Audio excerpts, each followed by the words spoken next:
It was actually only the management, the top management, which was changed, and it has brought a lot of improvement. Just management, that was all. Because machines are the same, okay, we have added some few machines there, just about one, but initially the management was more important. It played a very big role in this.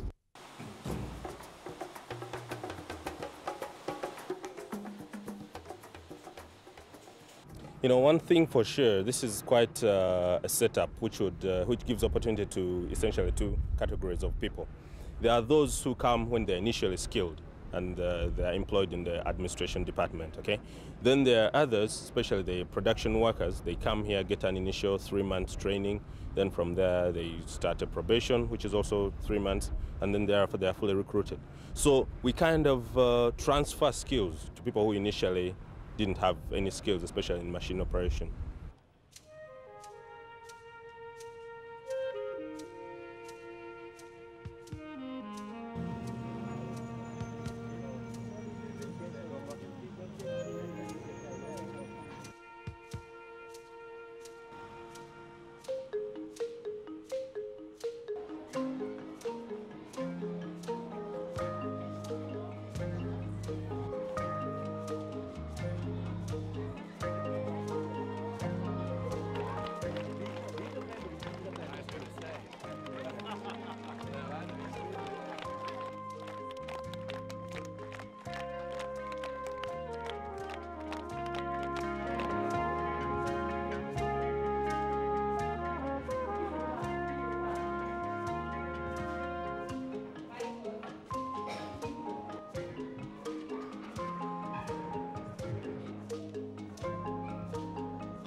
These activities, destined to improve the facilities, are currently 2 years ahead of the initial plan.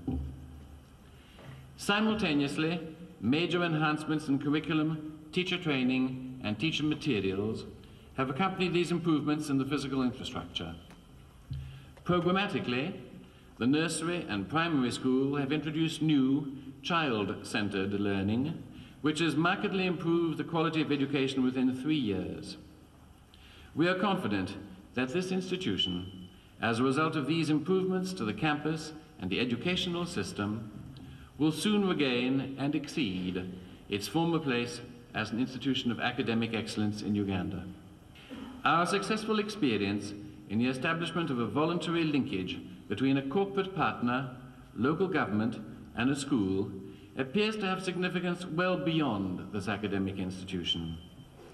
Such collaboration may provide important lessons for the establishment of similar successful social development partnerships in Uganda, which could be envisaged for cultural activities, for institutions of higher learning, for selected research activities, for museums, for health services, youth programs, and even amateur sports.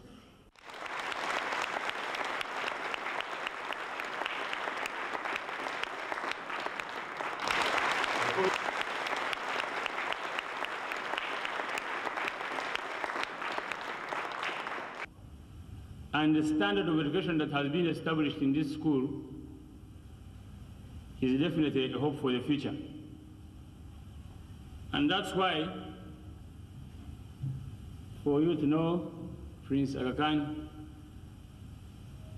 I am not only here as a guest of honor, but I'm also here as a parent.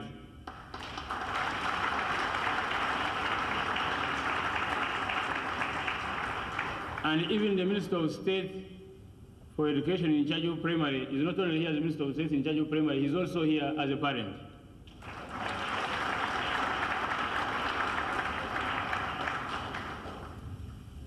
The reason we have brought our children here, and indeed all of you parents who are here, is the faith we have in this school.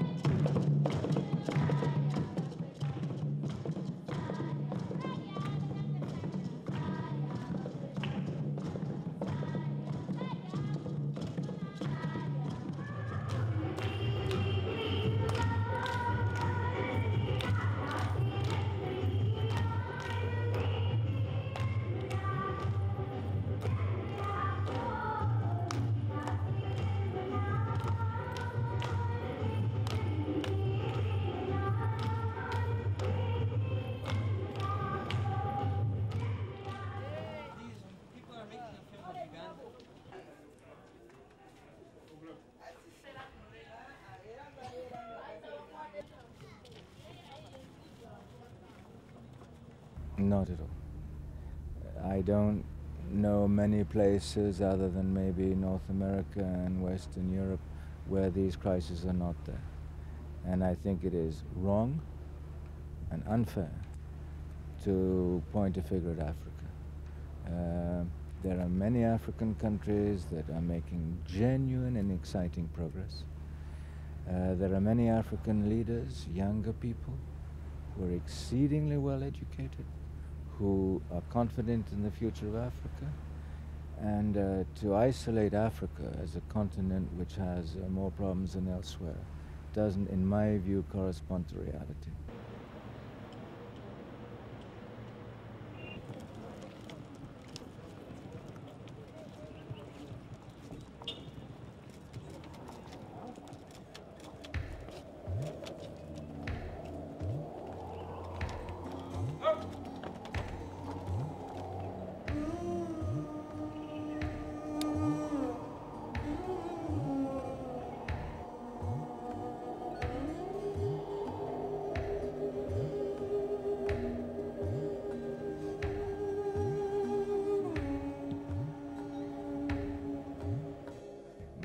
Grandfather, of course, was intimately involved with East Africa during his lifetime.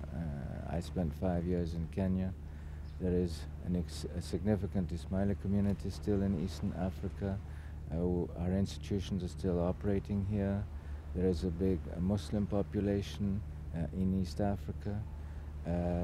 It would be highly unreasonable not to be present here.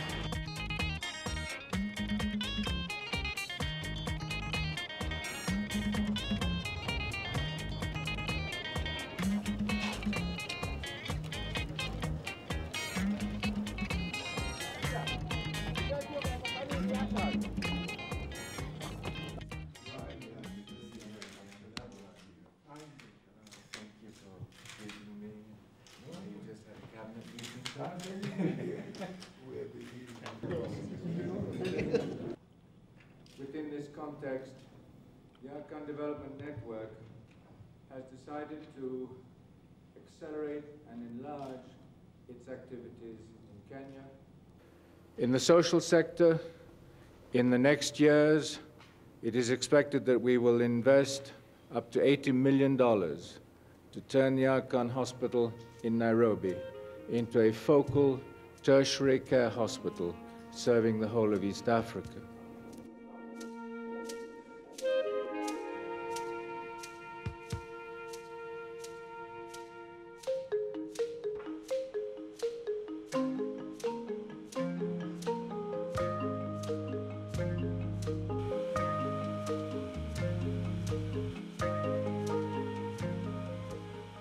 Kenya and the African Development Network share a long history of cooperation.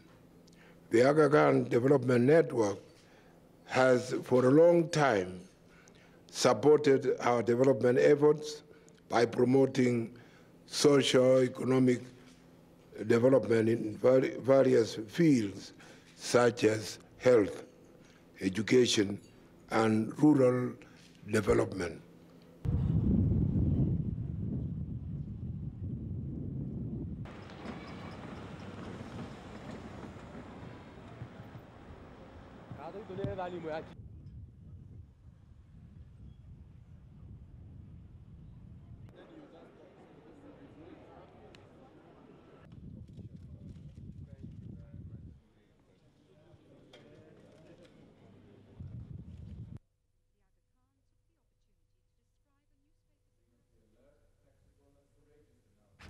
The role of an independent press is to give the public the information which it needs to carry out its responsibilities.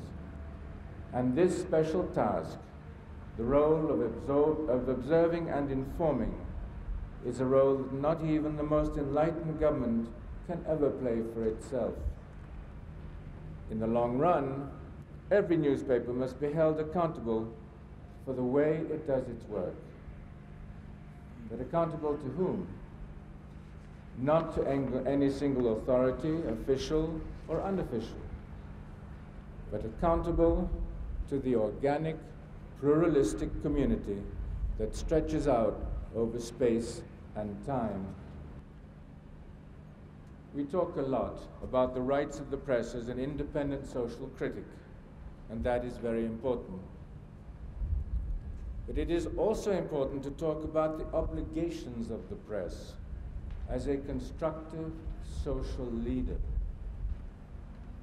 In my view, this sense of social obligation means avoiding that obsessive individualism which is so rampant in our world.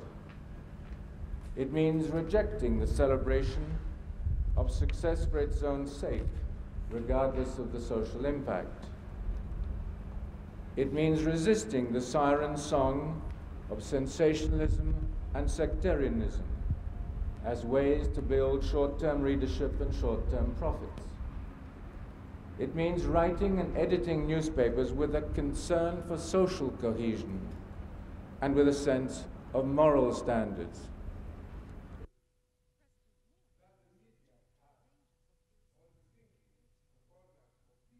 A partisan press is a great danger to democracy and good governance.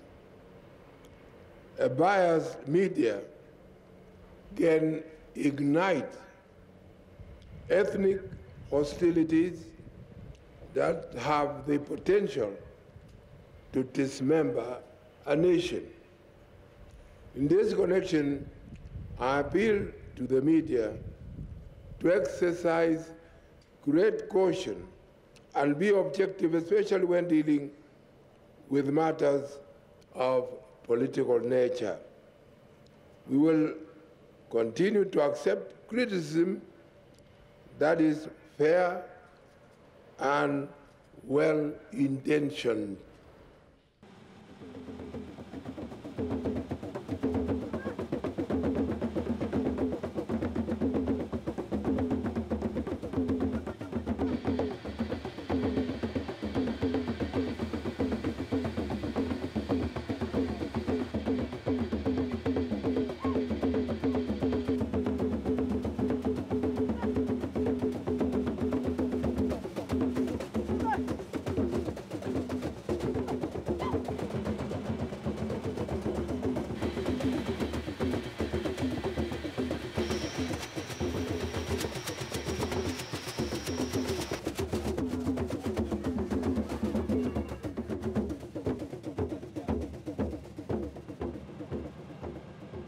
But I would argue just the reverse. It seems to me that societies which have invested less in old technologies have the potential to propel themselves even more quickly into the new technologies, provided they have the commitment and the resources to do so.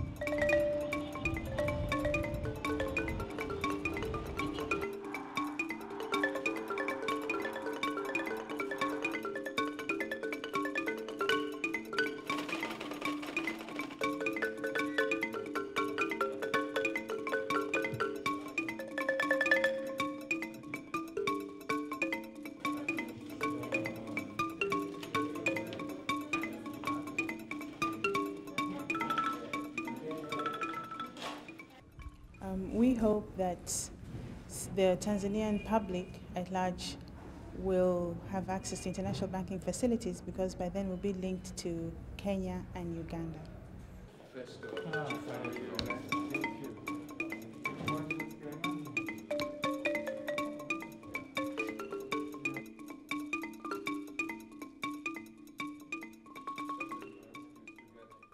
I'm very, very happy to see a widening public support, government, people, for regional cooperation in Africa. Historically, Africa's frontiers don't correspond to modern world economics. There is a conflict there. And for many African countries to survive, they've got to develop their economic systems outside their physical frontiers, which means obligatorily regionalism. What would make regionalism work? I think first of all, realism. That is, you don't enter into regional arrangements unless they make sense. And where do they need to make sense? I think first of all in the economic field, because after all, that is what's essential for a stable political life. So I would like to see economic considerations driving this. I would like to see market considerations driving this. I would like to see Africa becoming a place where major flows of capital can go, because there is no development in the modern world without capital flows.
This does not cause coagulation. This strips the atoms of electrons, causes a plasma formation, and disrupts the membrane. Blindness is reversible blindness. And this is the first phase, so every time is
The Zanzibar Serena Inn is, I believe, a real-life demonstration of how two minor, yet interesting and not insignificant architectural examples that risked falling irremediably into costly disrepair and disuse can be given new life and made to play a vital part in the reawakening economic and social mainstream of the urban area they dominate and of the island itself.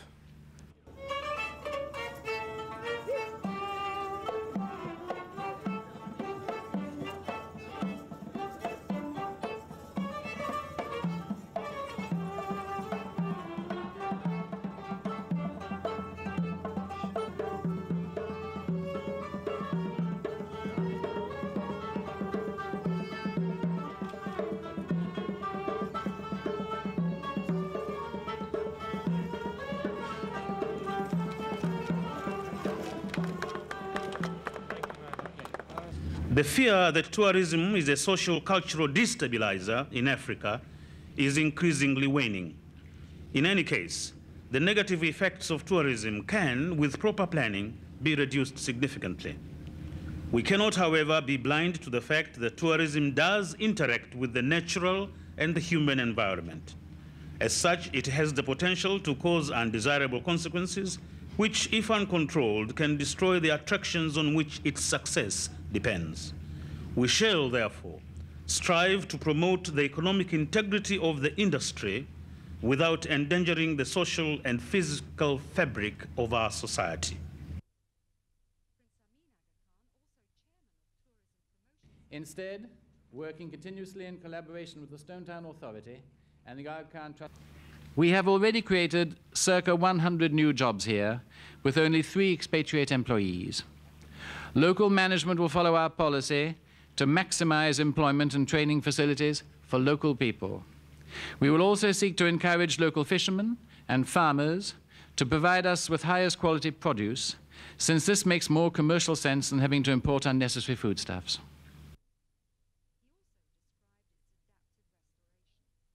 Antiques were found and acquired, old tiles were copied abroad, antique furniture was copied here by local artisans, old prints and early photographs were collected, etc.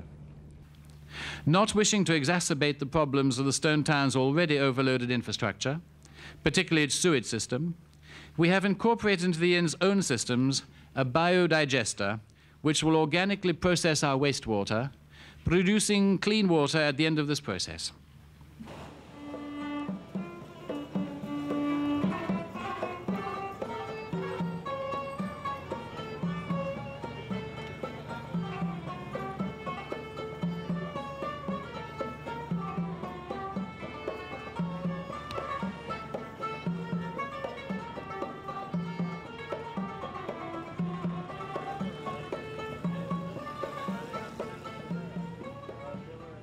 ACFED and AKTC also collaborated closely on the rehabilitation of Kelele Square, on which this inn lies. And one could argue, I think, that we are inaugurating today not just a small hotel, but in fact something more important for the Stone Town, a most carefully crafted mini-urban redevelopment.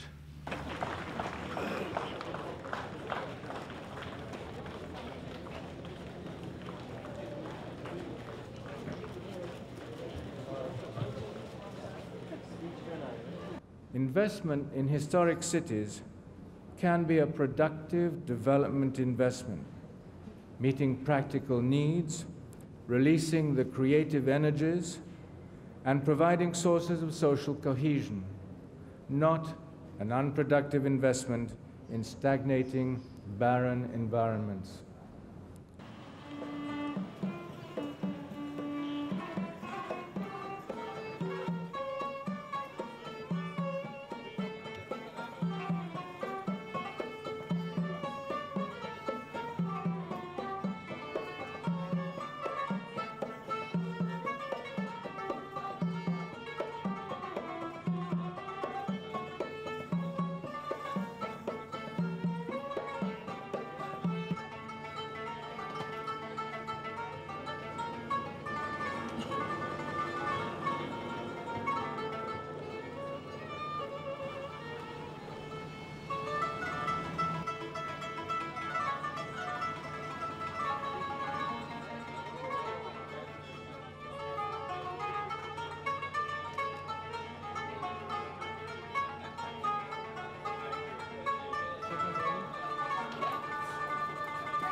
I would like to take this opportunity to express my own gratitude and that of my government and of the people of Zanzibar, to Your Highness in particular, and to the Aga Khan Cultural Services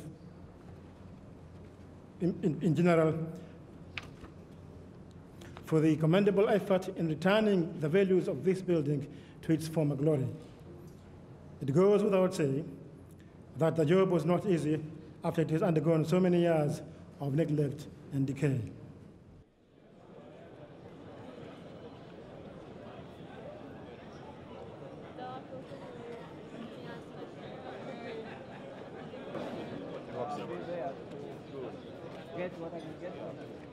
Actually, apart from the stone town, some 10 years ago, the town was in very, very bad shape.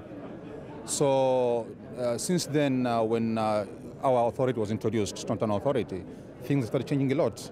And such a building of high standard like this, for us, it's something we can be proud of and see now this is the result of the work, and we can achieve at least some or portion of this result.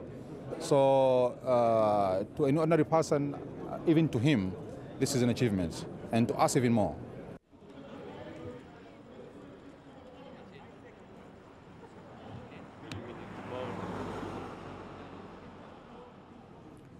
But supporting historic cities is no simple business. Restoration of one building by itself will never make a difference. A successful effort requires planning to coordinate the array of interventions that are necessary.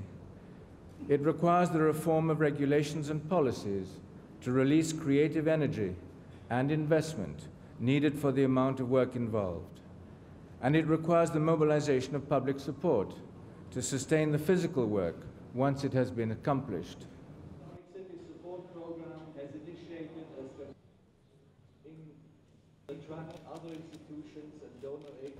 The diversity of architecture in secular and in religious buildings in the Islamic world is extraordinary, is an important strength, and is a resource for the community. This plurality of cultural traditions within the widest interpretation of the all-encompassing faith of Islam is, however, relatively unknown and very poorly understood, particularly in the West, which thinks too often of all things Islamic in narrow, normative terms.